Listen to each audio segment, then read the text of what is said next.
Being a leader is not fun. A lot of you aspire to lead. A lot of you seek leadership for the wrong reasons. You look at the position of a leader and you think, wow, I want to have the power that that person has. With great power comes great responsibility.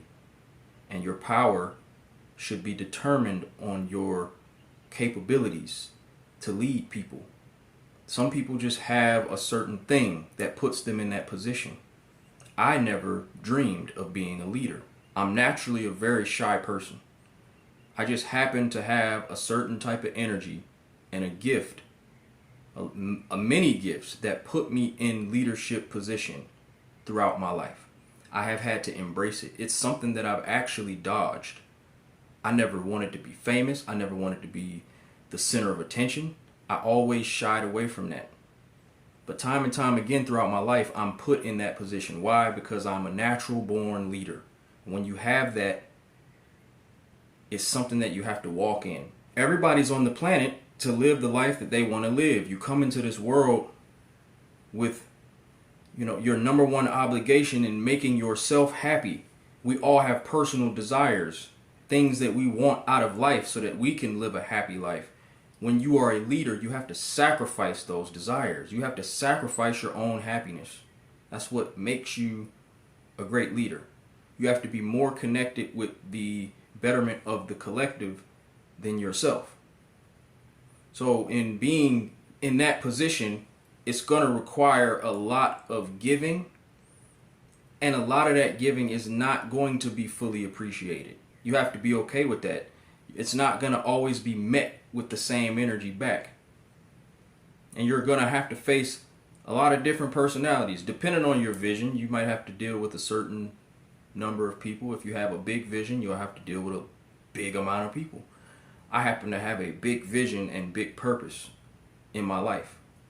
And it requires me to open myself up time and time again, because you have to be that. You have to open yourself up when you're here to affect some real change, to really touch people in a real way. Constantly have to put myself in a position to be let down or to be hurt, to be betrayed, or just not looked out for. And you can't really blame it on people. Everyone has to move in their own interest.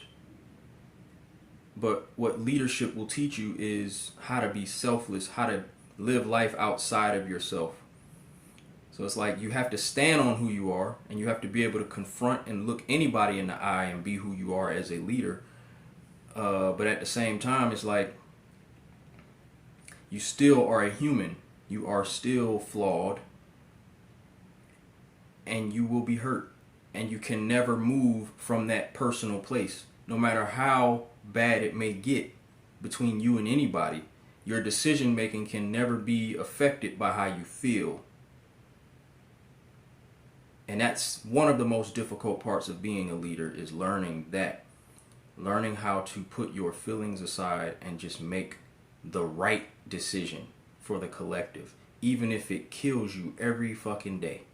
Even if that decision brings you a certain kind of weight. You have to disconnect from your own human instinct to protect self in all situations.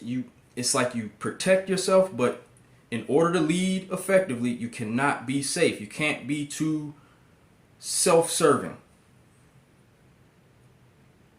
It's a fine line that you walk, because you have to be good to yourself in order to grow in anything. But again, it's like it's a heavy thing, and there's a lot to learn when you're in a leadership position, and it's not for everybody. And just know, when you are in a leadership position, everything that you do and say will be critiqued and judged, especially by people who want to be in your position or who think that they could do what you're doing a little better than you. There are certain energies in this world that just, no matter how much they show that they support you, deep down, they are in competition. You have to be okay with that. That is a fallacy in humanity that just exists. People are competitive and they want to be better than the next person. They feel like what you're doing just isn't that great. And they'll show you some fake love and fake support, but eventually they'll get to a point where true colors will show as long as you're operating in your true self as a leader.